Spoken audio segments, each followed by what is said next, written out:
আমরা যারা অ্যান্ড্রয়েড বা স্মার্টফোন ব্যবহার করি তাদের মধ্যে অনেকেই Facebook, Instagram, Twitter, Messenger, LinkedIn বা ব্যাঙ্ক অ্যাপ সহ নানান গুরুত্বপূর্ণ অ্যাপ্লিকেশন ব্যবহার করি। এগুলো আমাদের দৈনন্দিন জীবনে অপরিহার্য অংশ হয়ে উঠেছে।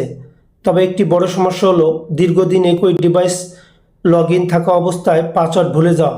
কারণ একবার লগ ইন করলে অনেক সময় আর পুনরায় পাসওয়ার্ড ব্যবহারের প্রয়োজন হয় না। এই সমস্যা আরও গুরুতর হয় যখন আমরা নতুন কোনো ডিভাইসে অ্যাপগুলো লগ ইন করতে যাই, যেমন ফেসবুক বা অন্যান্য অ্যাপ। তবে চিন্তার কিছু নেই, আজকের ভিডিও থেকে আমরা দেখব কিভাবে পাসওয়ার্ড খুঁজে বের করা যায় এবং ভিডিও শেষে দেখব পরবর্তীতে কিভাবে পাসওয়ার্ড সেভ করে রাখতে হয়। ভালো লাগলে লাইক দিয়ে শেয়ার করুন। পরবর্তী ভিডিও দেখার জন্য সাবস্ক্রাইব করে রাখুন। এই কাজটি দুইভাবে করা যেতে পারে। এক হলো ফোনের সেটিং অপশনে ঢুকে, আর হলো গুগল ক্রোমে ঢুকে। আমি প্রথমে গুগল ক্রোমে ঢুকে দেখাবো। আমি মোবাইলের হোম স্ক্রিন থেকে গুগল ক্রোমে ঢুকবো। এরপর উপরের ডান পাশ থেকে থ্রি ডট বাটনে চাপ দেব।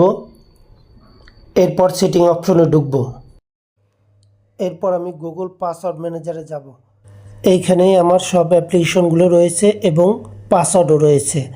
প্রত্যেকটা আমি ঢুকতে পারবো এবং ঢোকার আগে আমার সেটের পিনকোড দিয়ে ঢুকতে হবে অথবা ফিঙ্গারপ্রিন্ট দিয়ে ঢুকতে হবে। এখন আমি ফেসবুকে ঢুকেছি। এই ফেসবুকে এই যে চোখের চিহ্ন আছে, এখানে চাপ দিলেই আমি আমার পাসওয়ার্ডটি দেখতে পাবো। এরপর আমি ইনস্টাগ্রামে ঢুকেছি। এখানে আমার চোখের এই চিহ্নের উপরে চাপ দিলে আমি পাসওয়ার্ডটা দেখতে পাবো। এবার আমি সেটিং থেকে কিভাবে ঢুকতে হয় দেখিয়ে দিচ্ছি। সেটিংয়ে ঢুকবো, এরপর গুগলে ঢুকবো। গুগলে ঢোকার পর এখানে এরপর আমি গুগলের পাসওয়ার্ড ম্যানেজারে ঢুকবো। পাসওয়ার্ড ম্যানেজারে ঢোকার পর আমি অনুরূপভাবে দেখতে পাবো আমার সকল অ্যাপগুলি। এখনও সে আগের মতোই আমি যে অ্যাপটায় ঢুকবো সেই অ্যাপটার চোখে চাপ দিলেই আমি দেখতে পাবো।